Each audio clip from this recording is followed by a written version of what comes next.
once upon a pair of sneakers, there lived a boy who was full of creativity. You believe that sneakers are a window to the soul. If you put enough of yourself into a design, it's gonna hit. Once I slip on that sneaker, it's my story. But possibility and opportunity can feel as far away as a castle in the clouds. Sneaker royalty. Designed for the King brand? That's my dream. We need to dominate SneakerCon. We need something big. We need a new voice, someone fresh. Find a designer that speaks to you, tells a story. We'll try it out. Now we just gotta find him. You are very talented. I just scribble in my notebook. I'm a stock boy. I think I hear your stepfather talking. This is the real world, not some doodle or some nonsense you're dreaming about. And clean that up too, L. He held tight to his dreams, but would this kingdom give him a chance? Boom. The King's Charity Gala. Yeah, design some sick kicks. There's not enough time for that. Come on, you've got sneakers to make.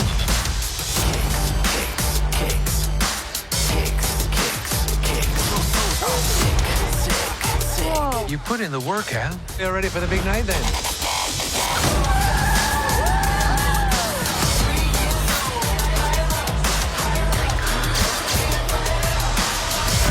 Sorry. Wait a second. Did you design these? You're the guy that everybody's been talking about. I really gotta get him out of here. Wait, A curfew thing. What would become of his dreams? My shoe! My shoe!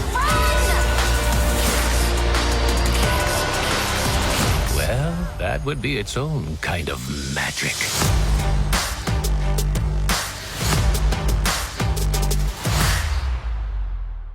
Hi, my name is Gil Robertson, president of the African American Film Critics Association. Today we have a treat for you as we are talking to the wonderful team responsible for Sneakerella, coming soon to you on Disney+.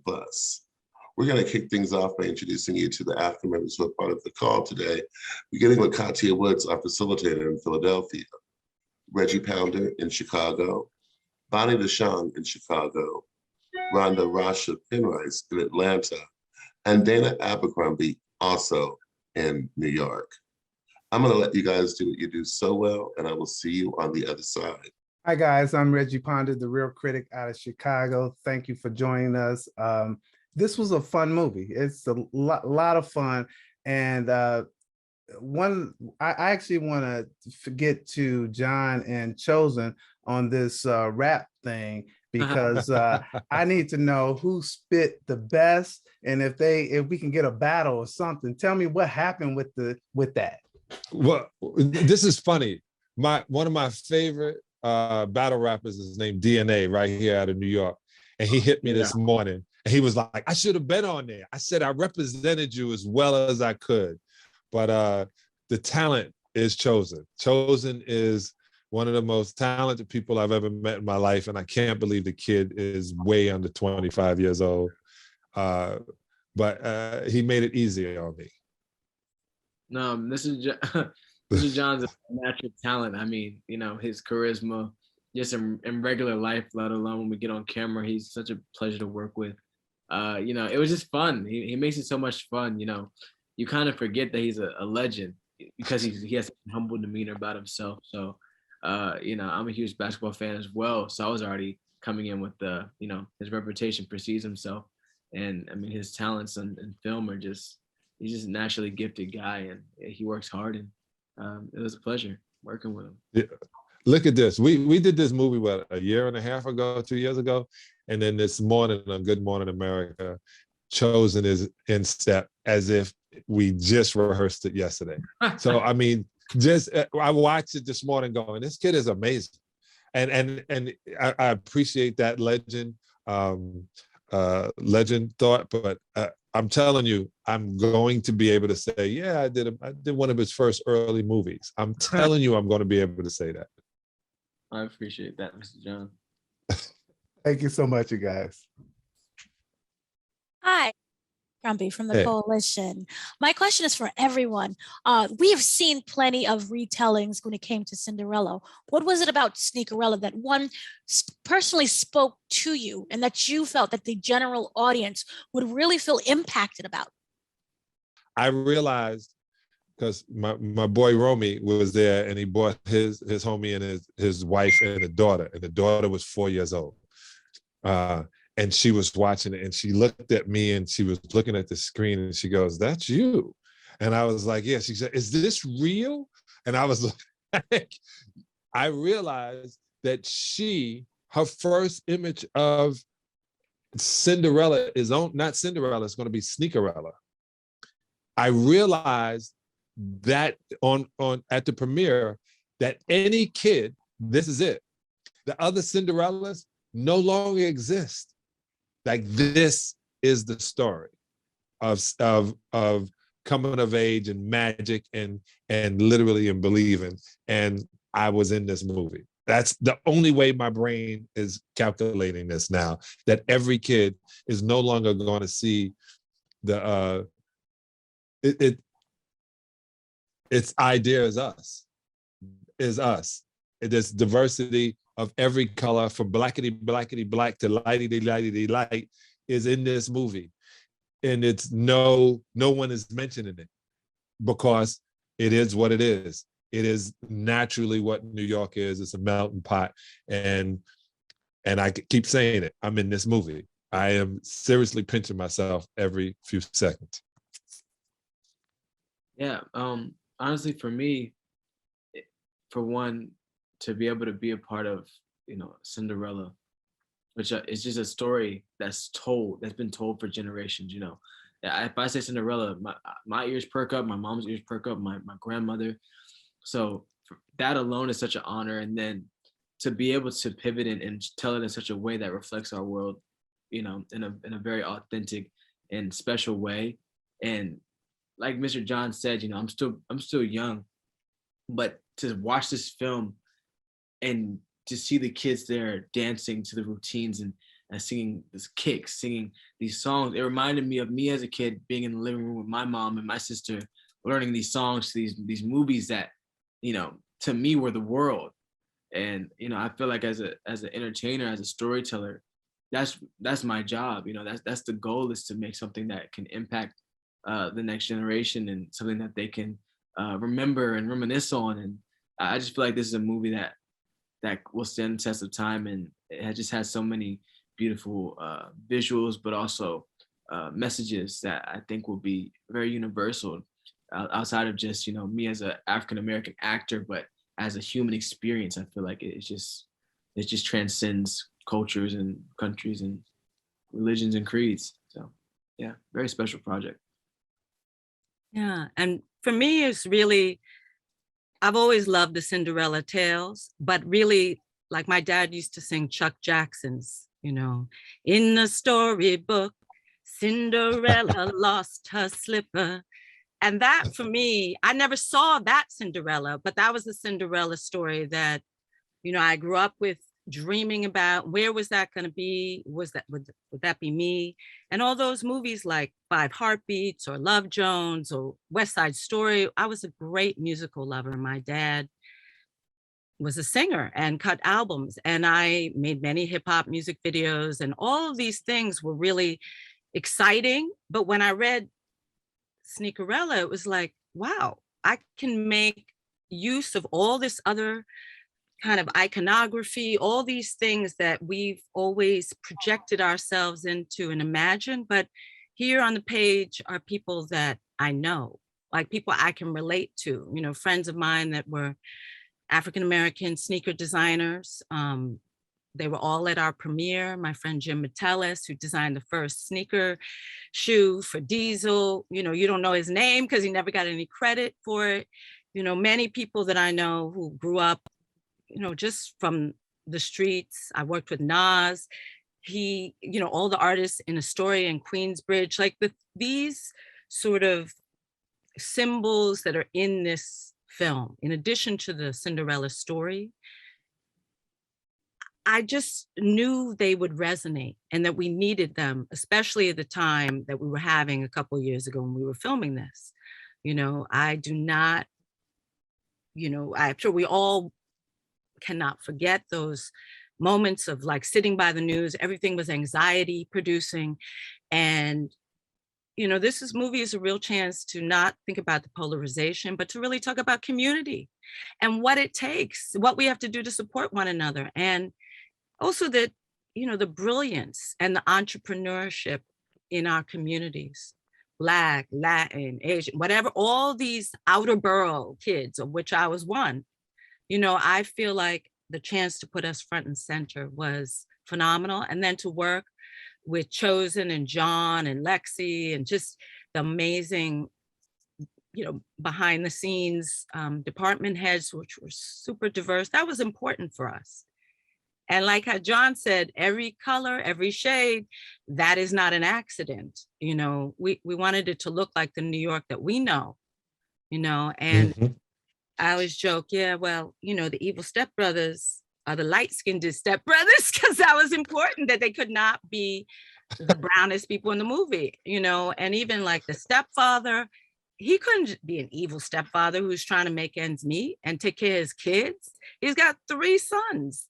And even imperfect didn't mean he was a villain. So all that messaging is super important for me as, somebody who grew up in this city in New York and, saw my friends dancing in the street at Music and Art High School. And, when I went. And, that's because they didn't go to class at Music and Art. They always had excuses at Music and Art. They never went to class. You could always see a cute girl at Music and Art because they don't go to class. They was outside acting like they were doing something with their fashion. I don't forget that. I was jealous your too. Friends. I think those are performing arts. You know what? It's okay to hang out. I think that's the other thing, is that this film shows us like we can do it the way we want to do it, right? And it's okay to hang out. As you might be actually being really productive. Who's to say? Yeah. I like to argue with John anyway. Hi, everyone. Katya Woods, Couple Soul Show in the Philadelphia Tribune. One of the things that I do like about this film, and I think is really important, and you touched on it a little bit, Rachel, the importance of sneaker culture, and which came out of hip hop, which came out of Black and brown people. Talk a little bit about how that has, especially John, from your playing days, like now a player having the shoe and you get a clothing line and it's a whole situationship. And also just about young kids, their kids, chosen age that have a business on reselling sneakers, having blogs and podcasts and all of that. Talk about the importance of having that inner center of this very, as you said, this very traditional fairy tale, and adding the sneaker culture piece. Well, I'm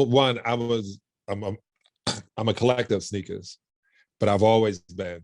And I sent a picture to Rachel when I was the Playboy All-American in 1985, and I'm wearing the shoe that we're talking about in this movie.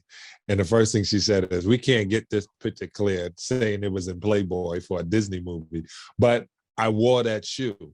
And so I thought the shoe was fly. I don't have it anymore. I saw it in the movie and I was like, this is all coming full circle for me, because I used to wear this Adidas and I wanted to be different than everyone else.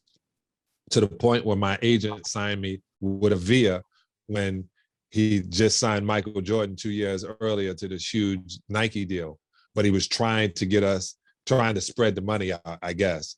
I also realized that, like you said, the sneaker culture and how these young people can resell sneakers and get it going and be an entrepreneur and be a designer, and how no matter what, your kicks, as wonderful Chosen, your kicks have to be fly, right? Where the girl's gonna look at you and be like, yo, I look down, he didn't even have on the right kicks. You know what I'm saying? Like, the rest of you could be bummy, you don't need a haircut, but your sneakers better be clean. You better not have any creases in them, and you better act like you have something. You better act like you have it. And I think this is another way of telling young people that as a designer, you could create it. I'm going to go to Kanye. Kanye had a vision, and he begged on Sway. He was like, if I just get somebody to give me the back and I know to get in there, I will change the game. And he was 100%. He was 6 million% right, 6 billion% right. And that changed the culture. I walked in a store the other day. I did an interview for us yesterday at Stadium Goods, and there's a whole wall of just Yeezys. That the least expensive was $600, and everyone's throwing the money in. It's art. It's never going to go down. So I really appreciated being in this movie. One, showing entrepreneurism, and then two, showing design. You know, for me, having done so many music videos over the years, I was telling John, we'd had boxes, you know, it'd be like S. Carter for everybody this week, you know, and it's really about the marketing, you know, in hip hop, we put those sneakers in everything. You know, it was always figuring out who the designers were, how could you customize, right? Because you needed something that wasn't out there in the market. And so friends of mine who worked at Nike ID, my friend Voodoo Ray, we would go and we say, what's hot in Japan? What's hot here? You know, and they would give us one-of-ones. And that was the thing that we all loved and still do, you know, and I think that originality, that creativity, and also the marketing and really business for the whole world, right? A friend of mine worked at the Adidas original store and helped them, you know, get Missy Elliott signed, right? These are the people on the front lines who are mostly Black and brown people who were style makers, taste makers, and we created an incredible industry for the world. And so I think it's important that, you know, Sneakerella showcases these Black designers, you know, embodied by Chosen as Elle, you know, these people walk around in the street every day. You see the most stylish people in Harlem, in Detroit. I'm sure every city y'all are from, you see, you know, we are creating fashion for the world to emulate. And I think this is a celebration of that. I think the cool part about it was just showing. I remember there's a scene in the film where Elle and his best friend Sammy are on the train, and they're going to go buy these new kicks that just dropped, and she says, you know, you should design a pair of shoes, and you know, he says, I'm not a real designer, you know, we should go get a real shoe. I think that's something that's so important for not just young kids, because I think even as adults, we limit ourselves sometimes because of what society tells us our art is or isn't. But especially when you're young, just to understand that what you do is as real and artistic as what you see in the store, and that everything that you'll ever see in life was somebody's dream. Nothing you will ever buy that was someone's dream at one point in time. And I think that's just a cool thing to see, because you won't know that until you accomplish it. But what you're doing on this level is what you're going to do on that next level. It's just more people will tell you good job, you know. So I think that's just an important message that I think was really cool to demonstrate, was that, hey, you want to see something in the world, go make it. You don't always have to go buy it or get it from somewhere else. You know, the answer is inside of yourself, and sometimes it's a lot closer. You don't have to go outside of your bubble to find it. I agree. Thank you. See, I told you he was special, y'all. Y'all thought I was just patting him on the back. Kid is unbelievable. Kid is special. You're crazy. Kid is special, bro. Hi, I'm Bonnie DeShong from Bonnie's Eye to the Sky and the Chicago Crusader. John, you look like you could come to the United Center and still play like you did back in the day, boo. Hey, if they give me $5 million, I will try it. I'll try it. $5 million, I'll be in there shooting hook shots right now. I'll go practice.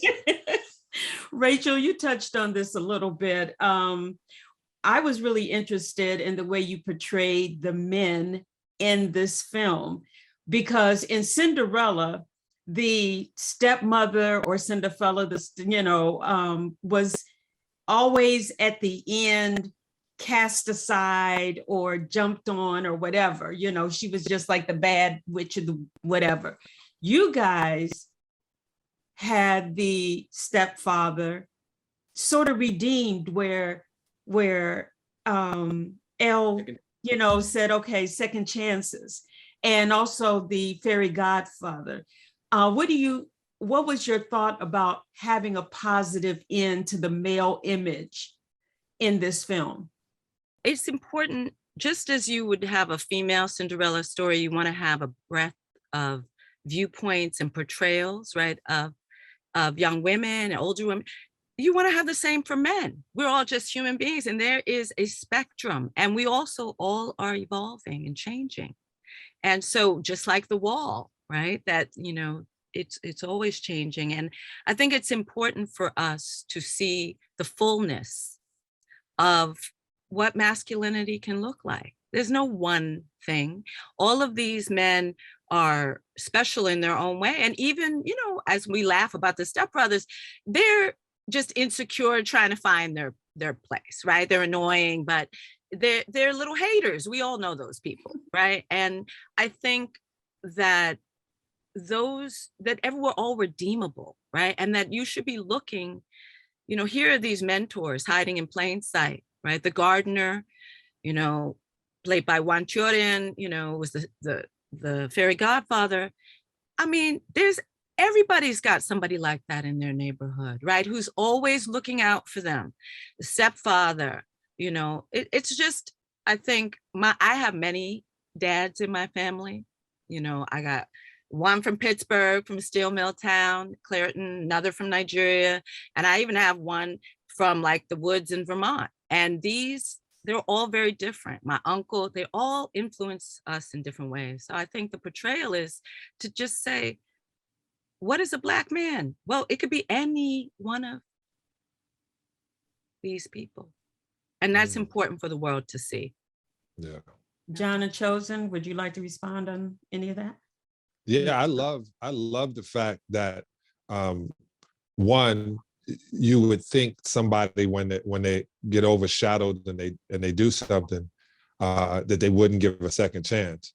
But just like the wonderful person Chosen was, Elle is, and he was able to take the business. The kids weren't bad, but he was able to give the guy a second chance because he realized he was also hurting with the loss of his mother. You know what I'm saying? It wasn't just trying to get around and talk to everybody else in the neighborhood. He was trying his hardest to keep dreams alive. And it showed men being able to say, I'm sorry, and here's your next chance. And this is the move forward. Not like, yeah, off with your head. We're gonna figure out a way to be off with your head. It wasn't like that. And I loved the ending. The ending, I loved everything about the movie, but the ending, when the place was called Elevate, maybe I'm giving away too much, because that he did elevate to the next level, and he's there with his rose, which was a wonderful thing as well. I think it just shows the beauty of life, and I feel like as we go through it, you tend to see people's perspectives. I'm still living my life, and I'm sure I'll learn many things as I go through it.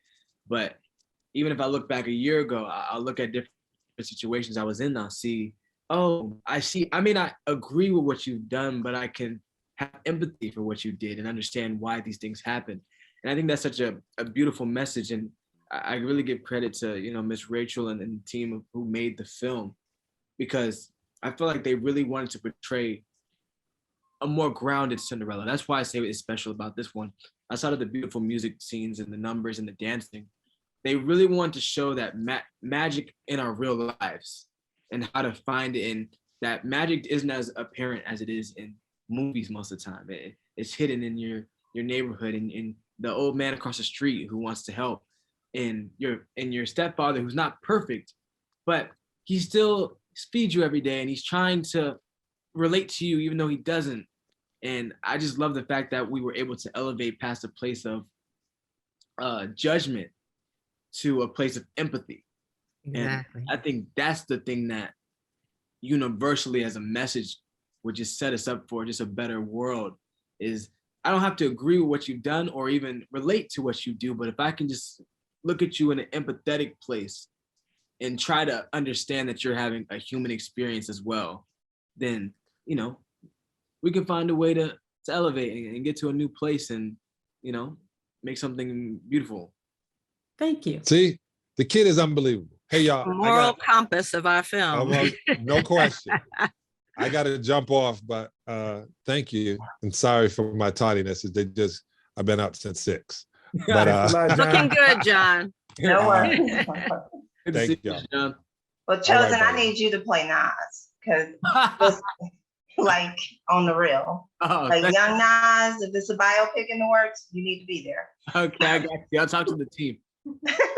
But Rachel, I wanted people to kind of understand what your role in the film is and when it came, you know, to you and how long you guys have been working on this. Sure. I got involved with this now, I guess it's been almost 2 years. And my good friend Jane Starts is the other executive producer on the project, and we have shared an office space together. You know, we often talk about all this sort of young adult stuff. And I came on board, I guess now it's 2020 and height of the pandemic with casting, you know, and soon after that, you know, it was just as we were selecting Chosen and Lexi and really, you know, deciding that this film was both multicultural, but also a Black film, right? And it's about Black love. And you know, there were, as I mentioned, Love Jones or Five Heartbeats, there are not many movies for us. And those films always resonated, or Cooley High, you know, films that I grew up with, you know, with watching with my family that would allow me to understand the world. And I think Sneakerella has those aspects as well that are really about joy. And so my role in the film is really to champion what I know is an authentic voice, right? I know these people really exist. I have friends who design sneakers and sing and dance in the streets. I mean, as crazy as that sounds, you know, we do invent culture all the time. And so it was, you know, some of it was the look and the costumes and making sure, you know, the hair was right. You know, just thinking about that we had a voice, you know, as we told these stories, so that, you know, Chosen was talking about, you know, you talked about that scene with Brian Terrell Clark at the end, right, the stepfather. And, you know, we'd have readings. And I remember in that moment, you know, we're saying second chance, huh? And Brian said, what about if I said son the second time, right? An acknowledgement, right? And so to make space always for those ideas, because it's a real collaboration when you bring in actors who have to get up there, right? And they will live with that portrayal.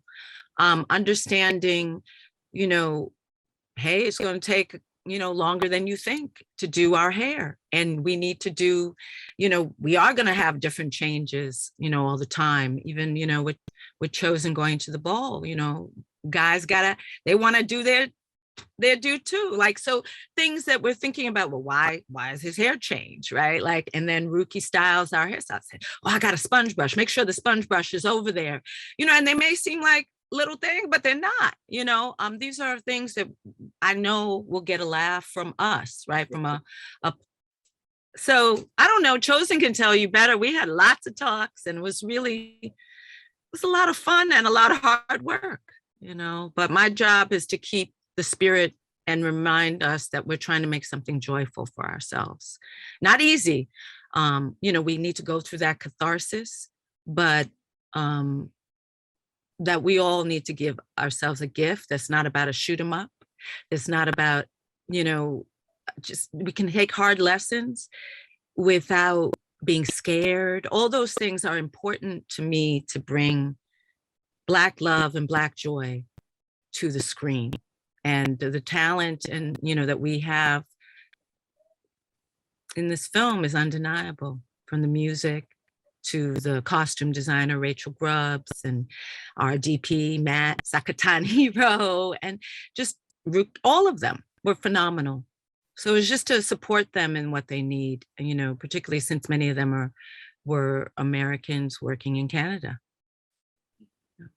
Yeah, I feel like that was the beauty of Sneakerella. You know, it's I think the reason why it's so important to show different cultures and different walks of lives in these very popular and upfront movies is not to just show the beauty of, you know, a specific culture, but once you really dive in, you see that we're all the same. And I think that's really the beauty and the trick of it all, is that, you know, once you really get close to someone, you start to understand, oh, I may come from a totally different country and not speak the same language, but I know an L in my life. Mm-hmm. I know Akira, and I feel like that relatability is what opens up our world to a place of love and lack of fear and a lack of you know, fearing what you don't know. And I feel like, you know, the more we're able to showcase our different cultures and our differences, the more we illuminate how similar we are. In that, you know, Black love is just shining light on love. And Yes. oh, I can see, oh, that's love. Oh, that's what's that. Oh, and the little small jokes that, like you said, with my hair and my sponge brush, that will be something that, you know, someone from my culture will get. That's a special treat for you. But on a bigger scale, it's just showing the beauty of the love in this movie and how intangible it is, and how, hey, we may not look the same, but we all know that feeling of getting a new pair of kicks. We all know, like, the first day of school, we were getting our outfit lined up. I don't care if you're from Japan or you're from, you know, Atlanta, Georgia. If I come with some Air Forces, I saw Air Forces in Tokyo. I saw Air Forces in South Africa. I see Air Forces in Europe. And that's why Sneakerella, sneaker culture, is such a transcendence, because it transcends countries, cultures, generations. You know, I have conversations with uncles about what, oh, you don't know. I had those back in middle school, back in, you know, 65. I'm like, oh, so these shoes have really lasted and they still hold this weight. And I think that's the beauty of the movie. I think it's something that families will be able to sing to, dance to, have those family arguments over who's got the best, you know, game in the shoes and kicks and stuff like that. And I think that's really what we're just trying to promote, is just the beauty of life and, you know, the things we care about. And in this movie, Elle cares about, you know, kicks. So, you know, the scene when you're sneaker heaven, but it's really, for me, that scene is like just the most beautiful falling in love, right? So the sneakers are there, but you really, it's like the whole world is opening up in that moment, to one another, and what's possible, and that people really do this and have this. You know, I think there are those moments in our lives when we have those epiphanies wherever we're from, and to Chosen's point, but that it is something where, you know, we get to say, hey, I got to turn in that direction, you know, and there's someone who believes in me, even when I'm not believing in myself. I think these days and forever, we all need that. We need that push and that love and support from one another. Well, I just wanted to say, I think you guys have created a classic. Congratulations. Thank you. And I hope it's fun, right? Yes. Indeed, the film is a definite classic. Rachel and Chosen, thank you so much for giving us some of your time today. We really, really appreciate the work that you've put into this project. On behalf of the world's largest group of Black film critics, thank you for watching this edition of AAFCA Roundtables. Have a great day. Thank you so much.